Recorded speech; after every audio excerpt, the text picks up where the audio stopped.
Bom dia, sejam todos bem-vindos à segunda aula do nosso curso de macroeconomia. E na primeira aula a gente investigou a economia clássica do ponto de vista dos fatores reais. O que são chamados fatores reais na economia? Fatores reais na economia são chamados emprego e produto da economia. E agora a gente vai ver o outro lado da economia, sob o ponto de vista da economia clássica, que são os fatores nominais. Fatores nominais dizem respeito a moedas e preços. Por que se chama esses fatores de fatores nominais? Primeiro a gente tem que ver algo que a economia clássica herdou de precursores da economia clássica, como David Hume e John Locke. Esses dois autores, eles criaram aquilo que mais tarde passou a ser conhecido como a teoria quantitativa da moeda. Eles começaram a ver que havia alguns fenômenos de aumento do nível de preços repentinamente de uma hora para outra. Então, quando o David Hume e o John Locke foram tentar investigar por que isso ocorria, eles começaram a notar que, geralmente, isso ocorria depois que o governo tinha aumentado bastante a quantidade de moeda que o governo ofertava. Então, a partir disso, eles acabaram criando essa equação, que é conhecida como teoria quantitativa da moeda. Essa equação diz o seguinte: a quantidade de moeda que um governo oferta em uma economia, multiplicado pela velocidade com a qual essa moeda circula, tem que igualar o produto nominal da economia. E o que é o produto nominal? É o produto real da economia, Y, multiplicado pelo nível de preços da economia, P. Então, o lado do produto, que é o lado direito dessa equação, tem que se igualar ao lado da moeda, que é o lado esquerdo da equação. A ideia básica do John Locke e do David Hume é que a quantidade de moeda que há na economia deve ser exatamente aquela que seja capaz de comprar todos os bens e serviços que houver na economia. Então, John Locke e o David Hume viveram no final do século XVII, começo do século XVIII. Então, eles pensaram o seguinte: como é que as pessoas utilizam essa moeda? Né? Se põe o M para o outro lado, para o lado direito, tem aqui a definição de V, que é a velocidade com a qual a moeda circula. O que seria a velocidade com a qual a moeda circula? Seria exatamente dividir o produto nominal da economia pela quantidade de moeda. Então, essa é a velocidade com a qual ela circula. Entretanto, eles pensaram o seguinte, e aí os economistas clássicos, no século XVIII e século XIX, pensaram o seguinte: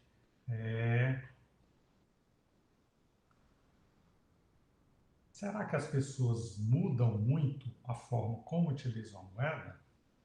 As pessoas trabalham, com esse trabalho obtêm uma renda e a moeda serve para intermediar a troca. Então, com uma frequência bastante constante, as pessoas utilizam a moeda. Então, esses economistas começaram a pensar na seguinte hipótese: a variação com a qual a moeda circula, a velocidade dessa moeda, ela tende a não variar muito com o passar do tempo. Então, a hipótese com que eles trabalharam é que a velocidade com a qual a moeda circula não varia. Se essa velocidade não varia, significa que a variação dessa velocidade é igual a zero. Então, se a gente puser todos os termos dessa equação 1 em termos de taxas de variação, nós fizermos o delta, então a gente vai ver que a taxa de variação, a velocidade com a qual a moeda circula, mais a taxa de variação da quantidade de moeda, a velocidade com a qual a moeda circula vai ser zero, então do lado esquerdo vai ficar só a taxa de variação da quantidade de moeda. Do lado direito fica a taxa de variação do nível de preço e taxa de variação do produto real da economia, ou seja, ΔV é igual a zero, ele desaparece, Então, a equação, quando posta em termos de taxas de variação, como a equação 3, vai ficar dessa forma. Quando houver uma variação da quantidade de moeda, essa variação vai ser expressa em variação de preços e em variação de produto. Só que a gente viu na aula passada que o produto varia em termos de quantidade de capital e trabalho que é adicionado nessa economia. A gente tem uma função de produção. A função de produção é função de capital e de trabalho. E quando a gente tem essa quantidade de capital e trabalho sem variar, o produto não vai variar. Então, a variação do produto vai ser zero quando não houver variação de capital e variação de trabalho. O resultado dessa equação vai ser, então, que a variação da quantidade de moeda vai igualar a variação do nível de preços, caso o produto da economia não varie. Então, a conclusão a qual os economistas clássicos chegam é que esse tracinho em cima do V significa que a velocidade da moeda não varia, o tracinho em cima do Y, a velocidade do produto não varia. Toda vez que houver uma variação do nível de preço, eu terei, toda vez que eu tiver uma variação na quantidade de moeda, eu terei uma variação no nível de preço, já que velocidade da moeda e produto não variam quando há variações na quantidade de moeda. Bem, essa foi a conclusão dos economistas clássicos, né?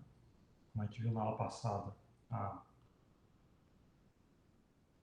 curva de oferta agregada para os economistas clássicos era uma reta vertical, ou seja, no eixo horizontal estava o produto da economia, no eixo vertical estava o nível de preço. Então, sendo o produto, a oferta agregada, uma reta vertical, a oferta da economia não varia quando os preços variam, para os clássicos.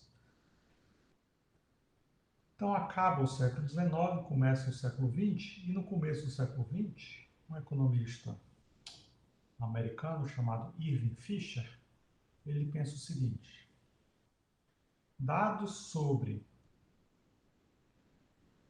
a quantidade de bens e serviços da economia, como aqui na equação 1, como é a equação original da teoria quantitativa da moeda, não é tão fácil conseguir ter acesso a esse Y aqui. Por quê? A gente considera que o Y é o PIB do país, a oferta agregada da economia. A gente tem acesso a esses dados uma vez por ano, quando é calculado o PIB. Mais uma forma de ter acesso a dados mais facilmente é o T, a quantidade de transações que há na economia.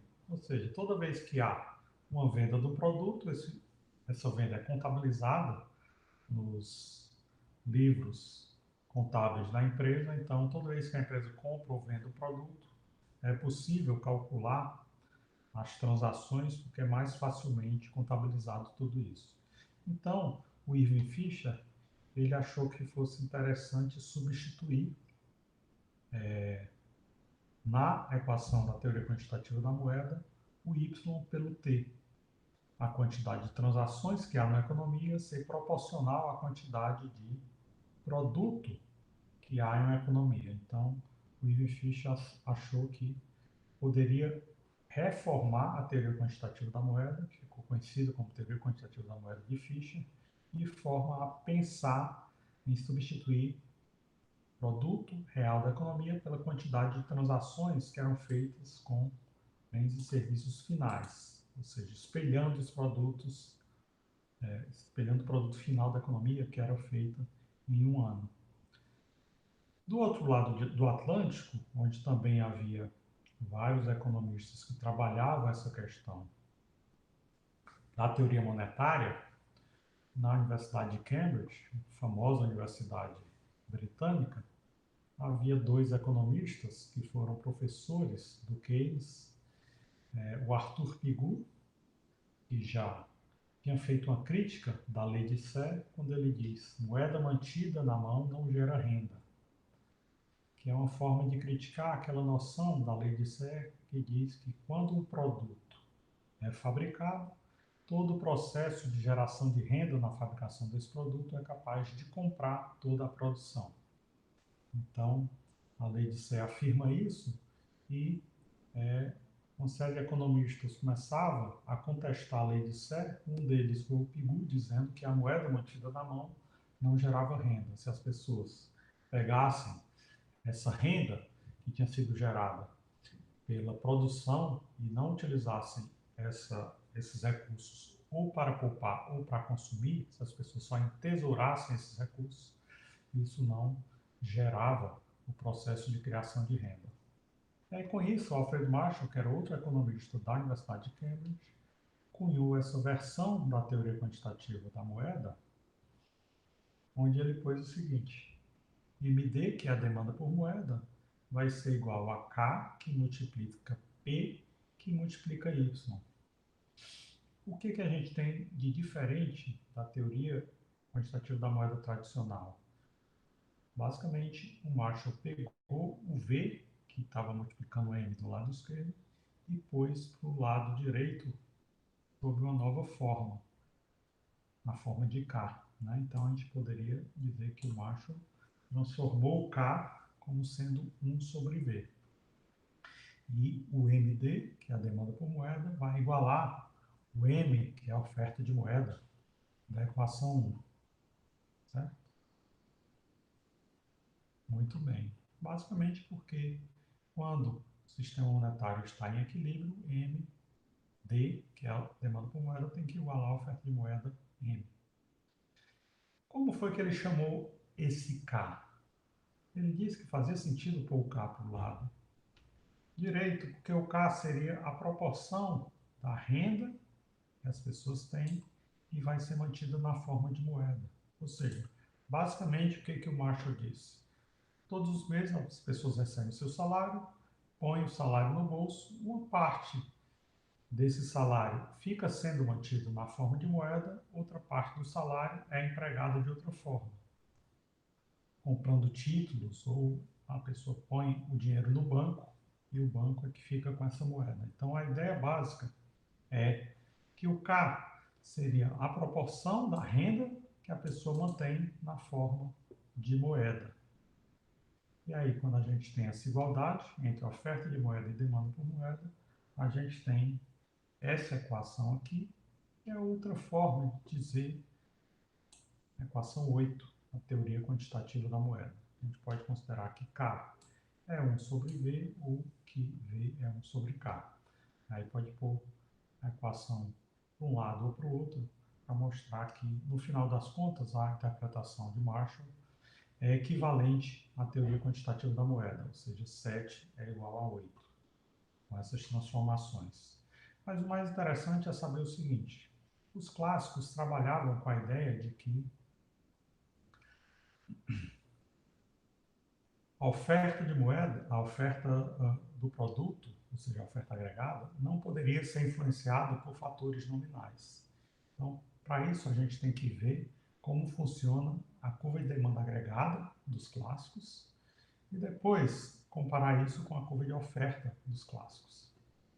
Basicamente, os clássicos diziam o seguinte: se a quantidade de moeda numa economia é 300, quando há um aumento da quantidade de moeda de 300 para 400, o que eu tenho é um deslocamento da curva de demanda agregada.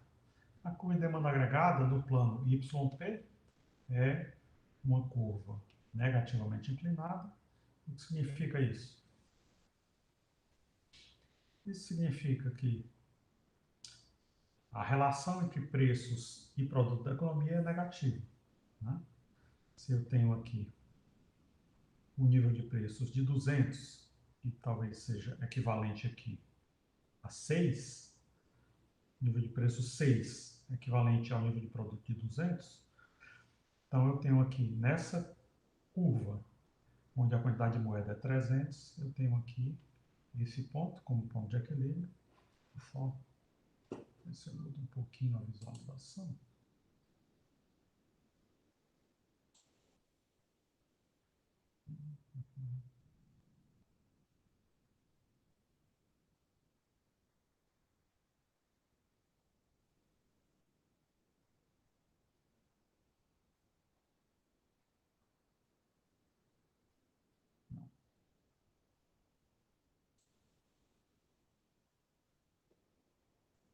Vamos lá, vou deixar essa seta mesmo.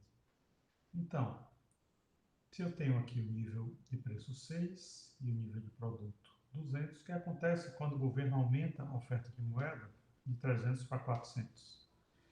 Esse mesmo nível de produto 200, agora não vai mostrar o nível de preço 6. Vai até aqui mostrar o nível de preço, talvez seja 8, certo? Aqui 8 ou 9. Ou seja, o que é que essa nova demanda agregada fez? Fez com que o nível de produto, mesmo permanecendo no mesmo lugar, com a nova demanda agregada, agora o nível de preço é mais alto.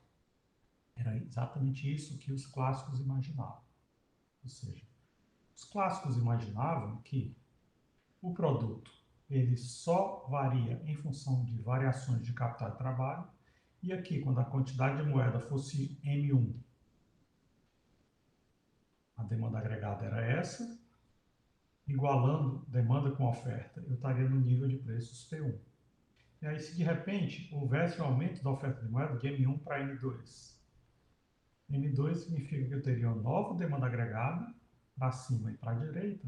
A nova demanda agregada se encontra com a oferta agregada nesse ponto. O que acontece com o produto? Não varia. Y1 é igual a Y2. A única coisa que varia é o nível de preços. O que acontece se o governo aumentar ainda mais a oferta de moeda de M2 para M3? Ele desloca a curva de demanda agregada para cima e para a direita, e esse novo deslocamento da curva de demanda agregada faz com que o produto não varie. Sempre a curva que determina o produto, que na verdade é uma reta vertical, portanto ela não varia quando o nível de oferta de moeda varia.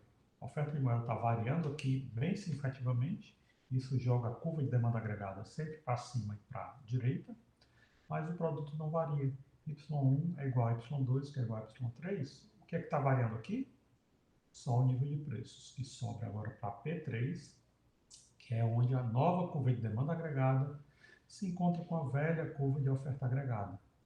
Então, o que acontece?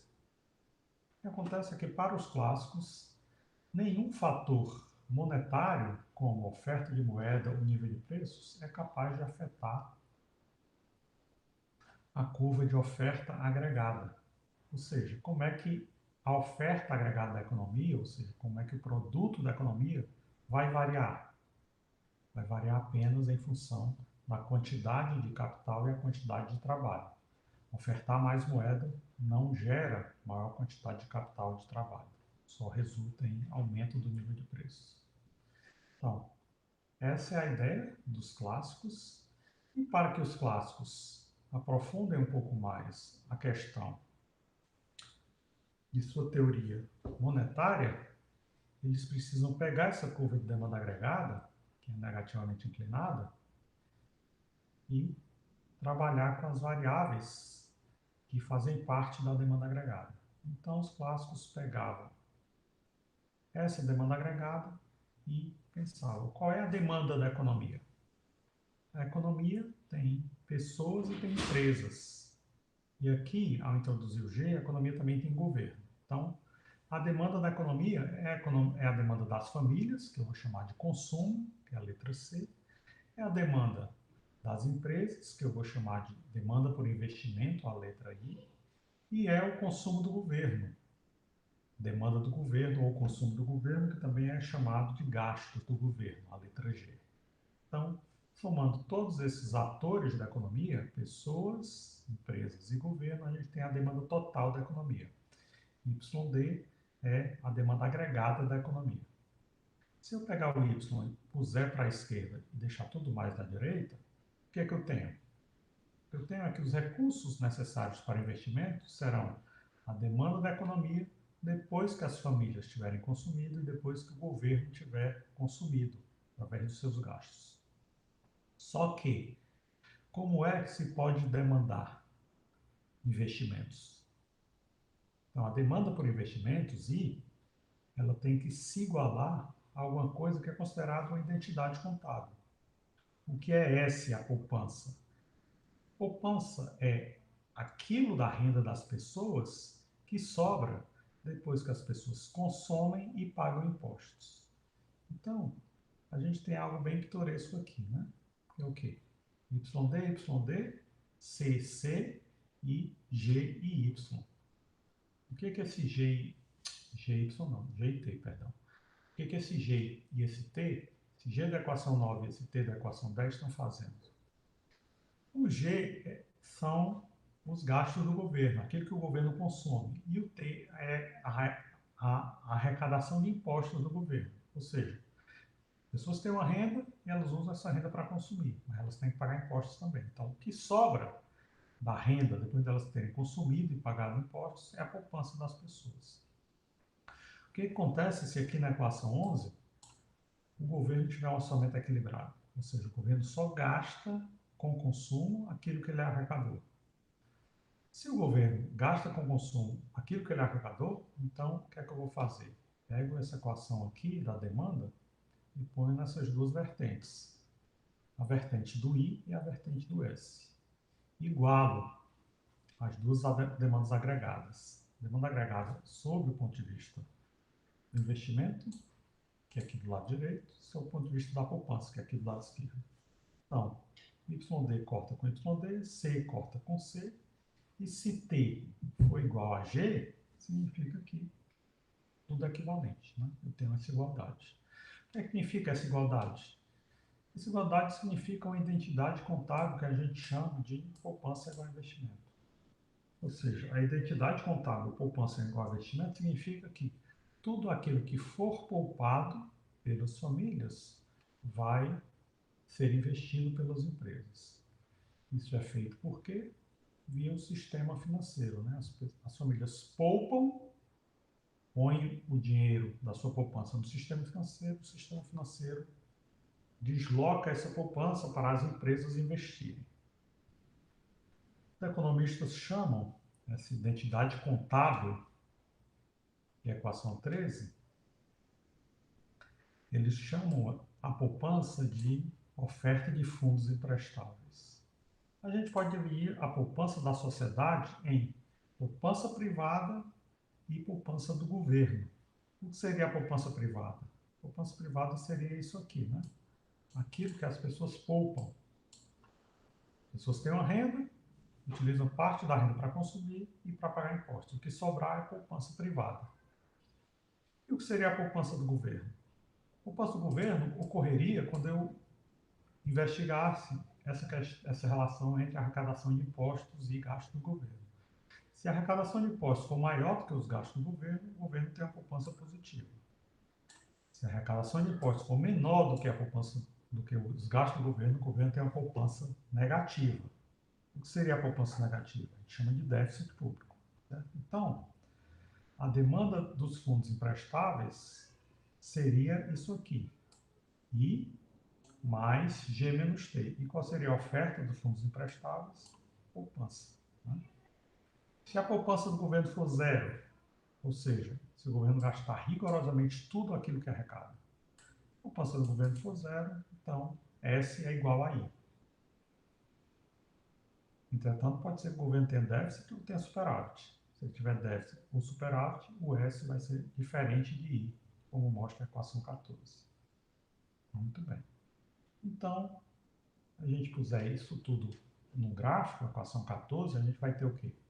Aqui eu tenho a poupança da economia, a oferta de fundos emprestáveis. Essa poupança, no plano SR, é o quê?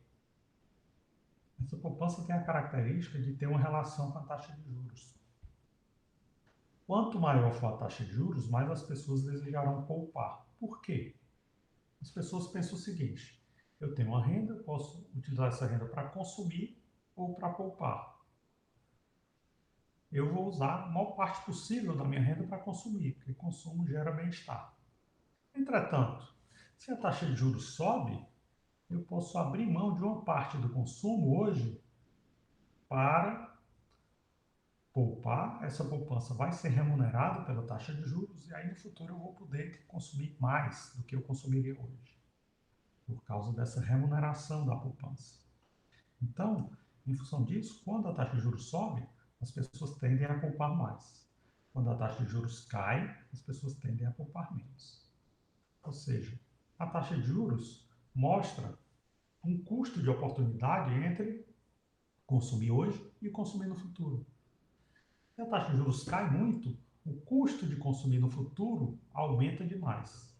O custo de consumir hoje é menor. Se a taxa de juros sobe, o custo de consumir hoje aumenta e o custo de consumir no futuro cai. Então, é por isso que a curva de oferta tem essa característica de ser positivamente inclinada. E o investimento? É o contrário, né? O investimento ele é negativamente inclinado. Por quê? Pelo seguinte, as empresas vão ao setor financeiro pegar dinheiro emprestado e elas têm que pagar essa taxa de juros. Então, elas pensam, o meu modelo de negócios precisa de um investimento, eu vou aplicar esse investimento na minha empresa e quando chegar no final do ano eu vou ter uma remuneração de 5%. Isso significa o quê? Isso significa que se a taxa de juros for 2% ao ano, então eu pego dinheiro emprestado, invisto na minha empresa, tenho uma remuneração de 5%, com isso eu consigo pagar o empréstimo de 2% ao ano. Então o meu plano de negócio funciona perfeitamente. Entretanto, o que acontece se a taxa de juros subir para 8%? Aí meu plano de negócios, que dá um retorno de 5%, já não vai ser suficiente para pagar essa taxa de juros de 8%. Então eu vou abandonar esse negócio, não vou pegar dinheiro emprestado. Quem é que vai pegar dinheiro emprestado? São aquelas poucas empresas que têm um retorno de 9, 10, 11, 12%. Essas empresas vão pegar dinheiro emprestado porque o plano de negócios é capaz de pagar essa taxa de juros de 8%.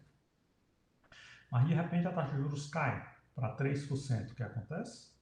Então várias outras empresas também vão pegar dinheiro emprestado, porque tem planos de negócio que dão um retorno de 5, 6, 7%. Quando a taxa de juros era 8%, elas não pegavam dinheiro emprestado. Quando a taxa de juros cai para 3%, elas pegam dinheiro emprestado.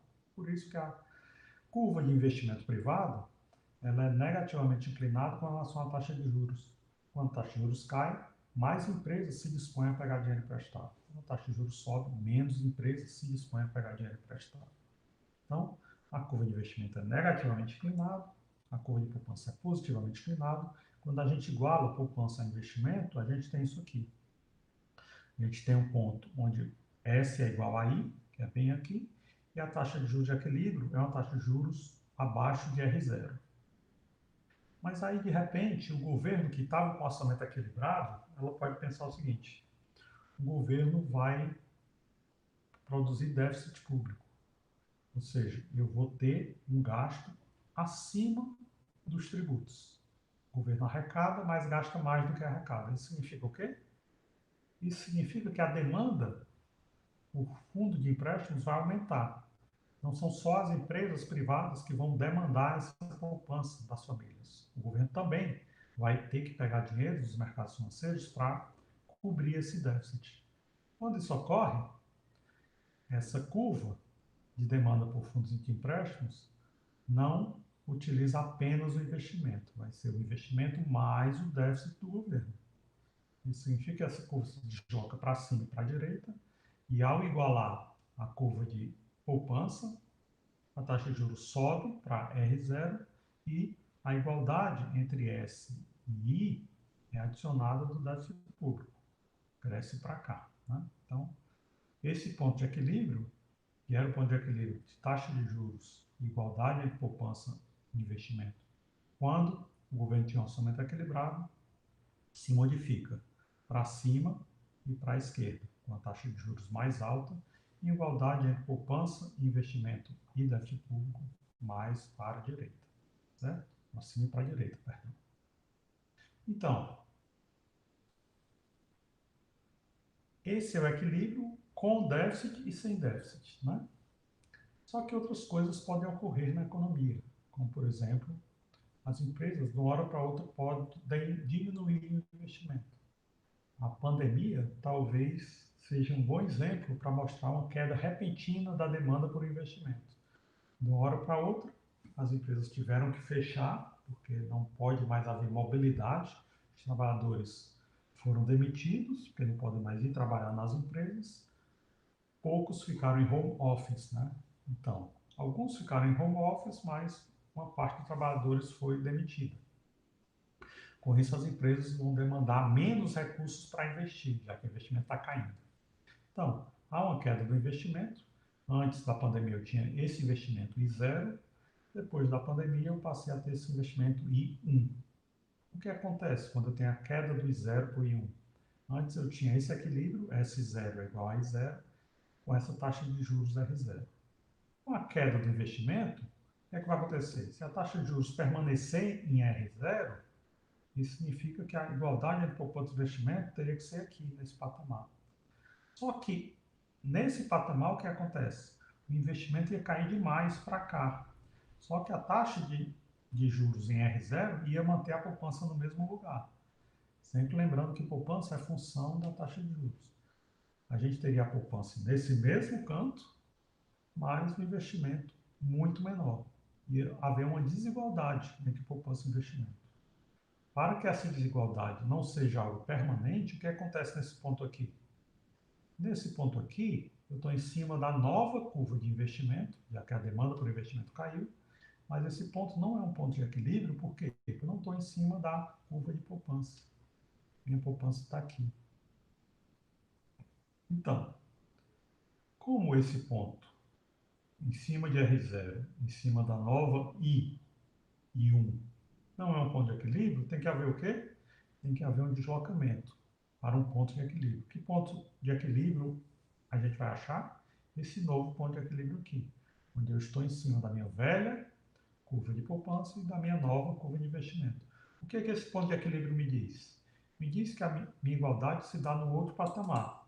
No patamar S1 igual a I1, o investimento caiu, a poupança caiu por quê?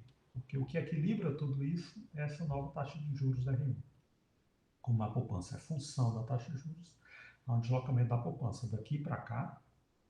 Então, uma nova taxa de juros gera uma poupança menor porque o investimento caiu. Então, eu tenho uma nova poupança para um investimento menor. E aí, se inicialmente a queda do investimento foi equivalente às seções A e B, com a queda da taxa de juros, a seção B é anulada e o resultado final é simplesmente uma queda do investimento equivalente a essa distância aqui, que equivale à seção A, esse trecho A. Então, a queda da taxa de juros torna a diminuição do investimento amortecida, né? Gera um amortecimento da diminuição do investimento. O investimento não cai tanto assim, não cai as seções A e B, cai só equivalente ao trecho A. Por quê? Porque a queda da taxa de juros amortece essa queda do investimento. Então, a queda do investimento não é uma coisa tão avassaladora assim, não. A gente poderia ter outro tipo de política que a queda do investimento ocorreu em função de um fator externo, uma pandemia, mas a gente poderia ter uma política ativa do governo. O governo poderia pensar o seguinte: eu vou aumentar o gasto público, eu vou gerar um déficit público porque eu quero aumentar os meus gastos.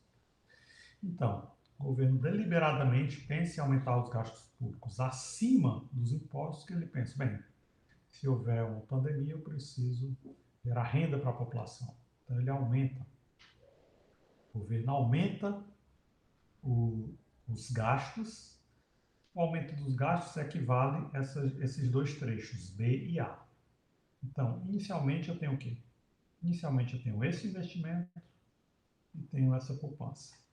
Esse é o ponto de equilíbrio. R0 é a taxa de juros e S0 igual a I0 é o ponto de equilíbrio. Aí, de repente, o governo aumenta os gastos. Aumentando os gastos, ele desloca essa curva I para cima e para a direita, onde se torna I mais o déficit do governo.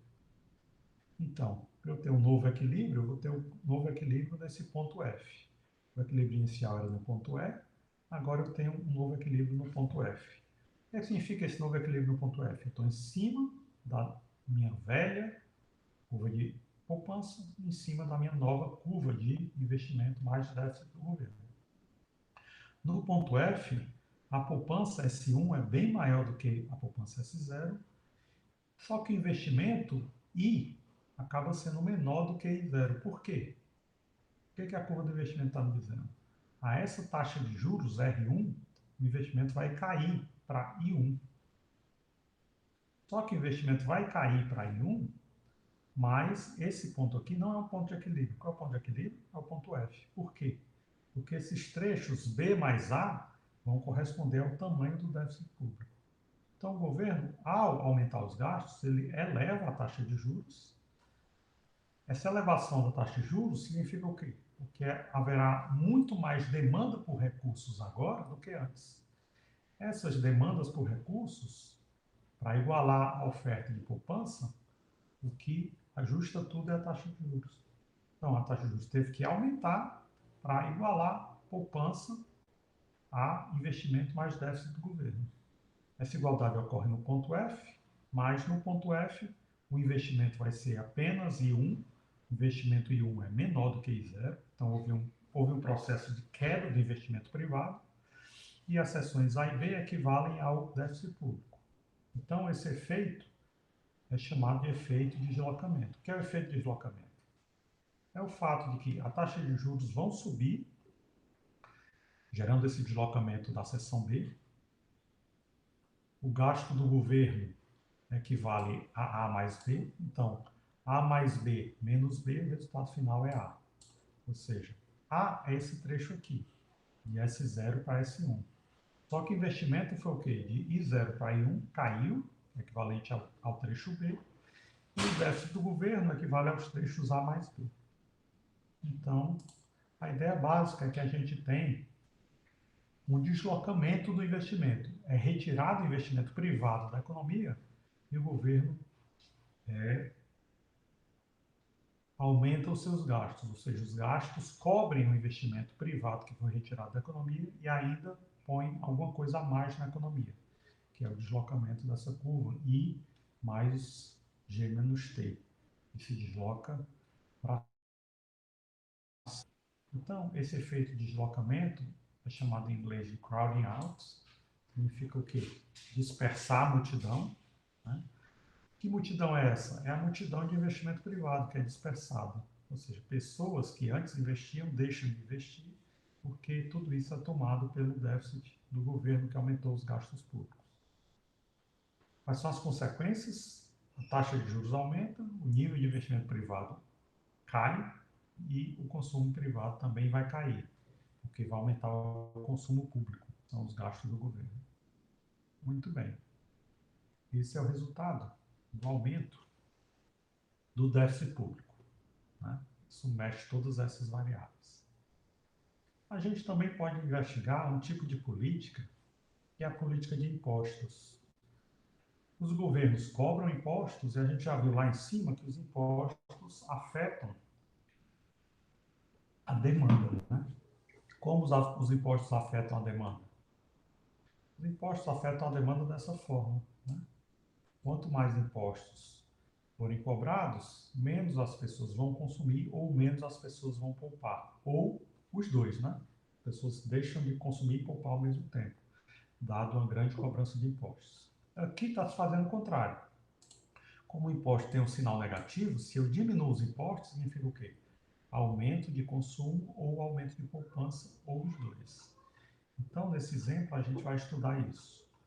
O que vai acontecer com a economia se o governo resolve diminuir a quantidade de impostos, certo?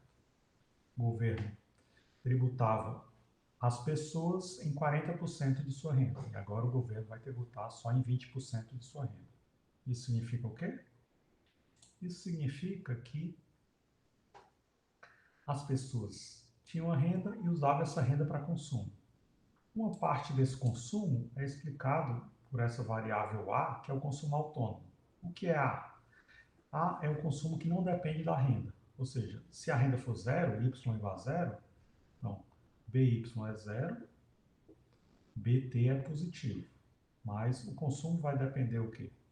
Vai depender do consumo autônomo e vai ser diminuído por algum tipo de tributo que o governo cobrar. Mas aqui o que é que acontece? Eu parto do princípio que a pessoa não tem renda zero. A pessoa tem alguma renda positiva. Se ela tem uma renda positiva, isso significa que eu vou multiplicar a renda por B. O que é B? É a propensão marginal a consumir. Ou seja, quanto mais a renda aumentar, o B vai me dizer quanto o consumo vai aumentar. Tá vendo? Eu disse aqui a renda aumenta em R$ 1.000. O B vai me dizer o quê? O consumo aumentou em R$ 800, ou aumentou em R$ 900, ou aumentou em R$ 500. Então, o B vai me dizer, dado que houve um aumento da renda, quanto que o consumo vai aumentar. A gente chama isso de propensão marginal a consumir. Só que o B também é multiplicado pelo T, que é o tributos. Então, se os tributos caírem, o B vai me dizer quanto que o consumo vai aumentar em decorrência de uma queda desses tributos. Eu estou supondo aqui que o governo vai praticar uma política de corte de impostos. Né? Corte de impostos significa o quê? Os tributos vão variar negativamente. É isso que a equação 15 está me dizendo. Então, se a gente considerar só as variações, variação de C equivale à variação de A, mais variação de BY, mais variação de BT. Certo? O que é A? A é o consumo autônomo, portanto, é o consumo que não depende da renda. Como A não depende da renda, significa que não tem razão para o A variar. Consumo autônomo é aquele consumo que a gente utiliza para a própria sobrevivência, consumo de alimentos, consumo de investimentos, consumo de habitação. Se os impostos caem ou diminuem, isso não vai variar em nada esse consumo para a nossa sobrevivência. Então, a variação de A é igual a zero. A mesma coisa acontece com a renda. A minha renda variou? Não, não variou. Eu continuo com a mesma renda, então não existe razão para a qual delta BY varie. Tanto o consumo autônomo quanto o delta BY não vão variar, então a variação disso é igual a zero. O consumo, portanto, vai variar em função de quê? Da única coisa que mudou aqui, que é o quê? Delta BT. Como o sinal dos tributos é negativo, o consumo vai, portanto, aumentar na mesma proporção de BT, certo? B é o número entre 0 e 1, e T é a quantidade de impostos que caiu. Então, como houve uma queda de impostos, eu garanto que o consumo vai aumentar. Né? Por que eu garanto isso? Porque esse sinal aqui é negativo. Então, o consumo vai numa direção contrária a onde os tributos vão. Se os tributos tivessem subido, o consumo ia cair. Como os tributos caíram, o consumo vai subir, certo?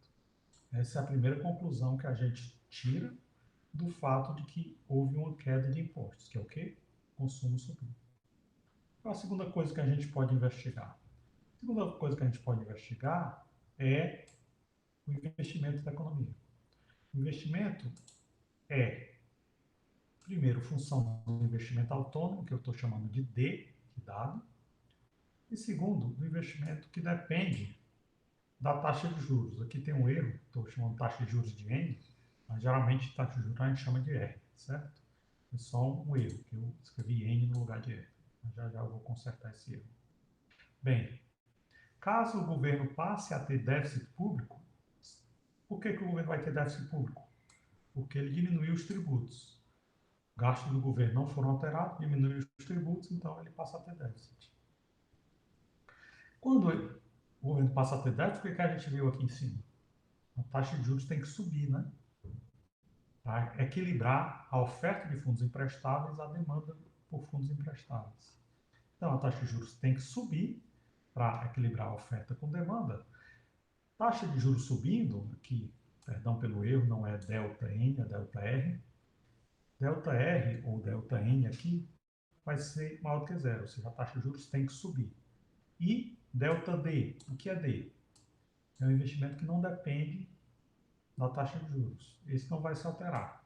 Da mesma forma que aqui em cima o consumo autônomo não precisa se alterar quando os tributos se modificam, aqui embaixo o investimento autônomo também não se modifica quando os tributos mudam, certo?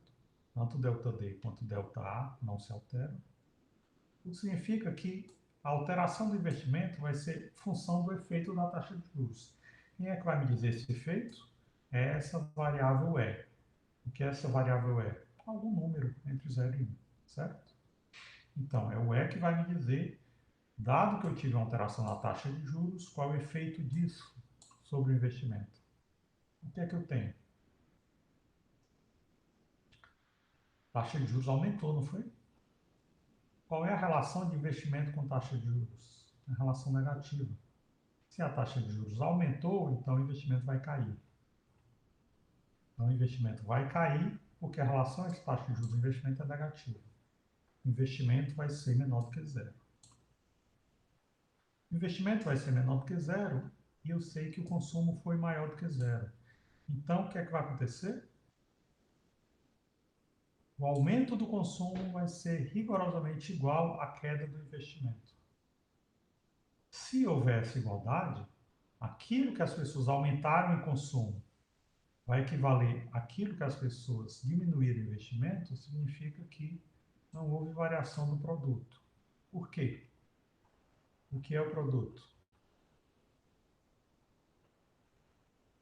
A demanda é igual a consumo mais investimento mais gasto do governo. Eu disse que o déficit público foi causado sem que o governo alterasse seus gastos. O que alterou? Só tributos. Então, variação de G é zero, variação de I, a gente viu que é negativa, e a variação de C é positiva. Só que, se o C tiver crescido 10 e o I tiver caído 10, significa o quê? Uma coisa anula a outra. Como o G não variou, então o produto não varia. Então, se o produto não varia, por que a escola clássica considera que o produto não pode variar? Porque a escola clássica considera que a demanda agregada não vai ser alterada por causa de um corte de impostos. Né? Como é que a demanda, como é que a oferta vai variar? A oferta vai variar em função de aumento de capital e de trabalho. Será que ocorreu isso? A gente precisa investigar. O que a gente sabe é o quê? Que a demanda não variou, por quê?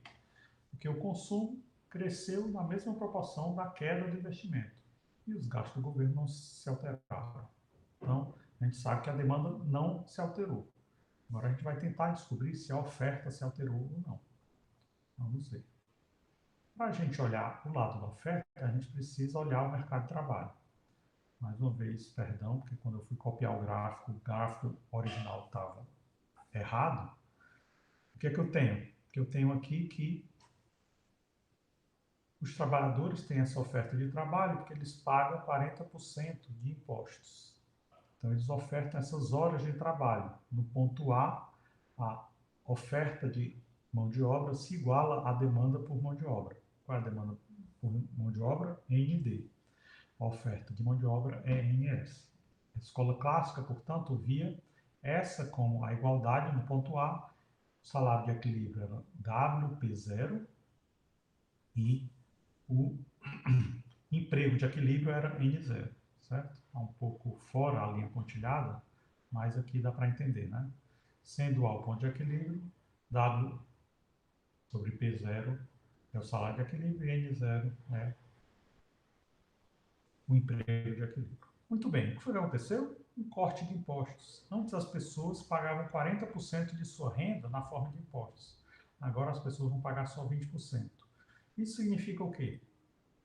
Quando cada hora de trabalho eu pago 40% da minha renda na forma de imposto, agora eu vou pagar só 20%, se eu recebo R$ 1 por hora de trabalho, ou melhor, se eu recebo R$ 10 por hora de trabalho, antes eu ficava só com R$ 6 no bolso. Agora, por esses mesmos R$ 10 de trabalho, a mesma hora de trabalho me rende R$ 8 no meu bolso. Então, agora eu vou ofertar mais horas de trabalho. Esse aumento da oferta das horas de trabalho gera um deslocamento da curva de oferta de horas de trabalho para a direita e para baixo. O que é que significa essa nova curva de oferta de trabalho para a direita e para baixo? Eu tenho um novo ponto de equilíbrio, que é o ponto B. O que é esse ponto B? Esse ponto B diz o seguinte: agora eu me sujeito a trabalhar por um salário real mais baixo e isso gera um aumento do emprego para N1. WP1 é o novo salário real e N1 é o novo emprego. Por que que os trabalhadores se sujeitam a trabalhar por um salário real mais baixo? Porque esse salário real mais baixo, eles vão pagar menos impostos. Isso significa que vale a pena trabalhar mais horas. Olhando aqui para baixo, para a função de produção, a gente sabe o quê? K não se altera, mas N se alterou, de N0 para N1. Indo de N0 para N1, eu tinha o quê? No ponto A, esse produto da economia, Y0, no ponto A, isso equivalia a N0, N está um pouco deslocado também, né? Quando a quantidade de trabalho aumentou para N1, o que significa na função de produção? Significa que N1 equivale ao ponto B, I1. Ou seja, o produto da economia cresceu. Pelo lado da demanda, não houve alteração, mas pelo lado da oferta, uma queda de impostos gera um aumento do produto da economia. Isso significa o quê? O aumento do produto da economia se deu via aumento da oferta da mão de obra. A mão de obra gera mais disponibilidade para trabalhar, porque agora o salário real, cada hora trabalhada, o trabalhador paga menos impostos. Então, qual é a conclusão? Um corte de impostos iria aumentar o emprego e o produto pelo lado da oferta. E o nível de preços ia cair. Por quê? Porque o salário real cai. Né? Olhando a junção de oferta agregada com demanda agregada. O que acontece com a demanda agregada? A gente falou que não se altera. A demanda agregada permanece igual, a mesma curva. Então, inicialmente eu tinha no ponto A esse nível de preços P0, onde a oferta agregada Y0 se igualava à demanda agregada YD, ou seja, IS igual a YD, por quê? Porque os trabalhadores pagavam 40% de sua renda na forma de impostos. Agora eles estão pagando só 20%. Então eles aumentam as horas de trabalho que eles disponibilizam para trabalhar. Esse aumento das horas de trabalho aumenta o emprego maior significa o quê? Produto maior. O produto vai de Y0 para Y1, ou seja, há um deslocamento dessa curva de oferta agregada. Por que a curva de oferta agregada se deslocou? Para os clássicos, a curva de oferta agregada se desloca quando eu tenho o quê? Variação de capital ou variação de trabalho. Houve aqui uma variação de trabalho, né? As pessoas estão disponibilizando mais horas de trabalho. Então, eu saio do ponto A, em cima da minha antiga curva de demanda agregada, e vou para o ponto B, em cima da minha antiga curva de demanda agregada, já que a curva de demanda agregada não variou. O que variou? A reta de oferta agregada. Ponto A é em cima da minha antiga oferta agregada, ponto B é em cima da minha nova oferta agregada. O nível de preços teve que cair. O nível de preços caindo significa o quê? Agora o produto é maior. Ou seja, a oferta agregada se modificou, mas a demanda agregada não se alterou. Isso significa o quê? Para os clássicos, a política monetária, ao modificar variáveis monetárias, elas não são capazes de afetar as variáveis reais. Só afeta outras variáveis monetárias. Não tem nenhum efeito sobre as variáveis reais. Quais são os fatores que afetam as variáveis reais?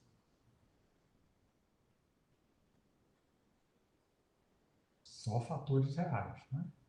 Então, o que os clássicos dizem? O que afeta a variável real é a produtividade, o que afeta a variável real é emprego, produto, né? Então, a taxa de juros ela vai ser influenciada por quê? Pelo investimento, que a gente já viu, pela poupança e pelo déficit público. O governo pode aumentar ou diminuir sua poupança. Significa gerar poupança ou gerar déficit. E aí esses fatores interagem com a taxa de juros para gerar o equilíbrio. Certo? Se a gente tem mudanças, tanto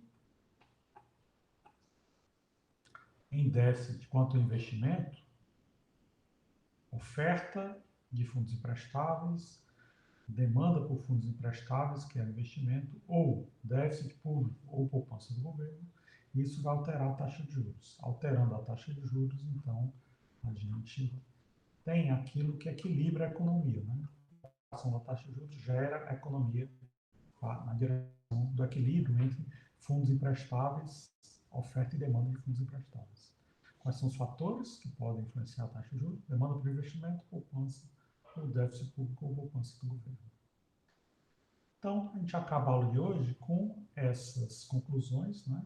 Para os clássicos, as variáveis monetárias só influenciam variáveis monetárias, não influenciam variáveis reais. E, para os clássicos, demanda por investimento, poupança, déficit público ou poupança do governo, vão interagir e a taxa de juros vai equilibrar tudo isso, fazendo com que a oferta se iguale à demanda por fundos emprestáveis. Para finalizar a aula, eu deixo vocês com a tarefa de resolver esse exercício de fixação dessa matéria de hoje, certo? Lembrando que tanto a primeira quanto a segunda aula são necessários para resolver esse exercício, ok? Tentem resolver esse exercício. Se vocês tiverem dúvidas, na próxima aula eu posso tirar as dúvidas de vocês. Até lá, tenham todos uma ótima semana. Tudo de bom. Muito obrigado.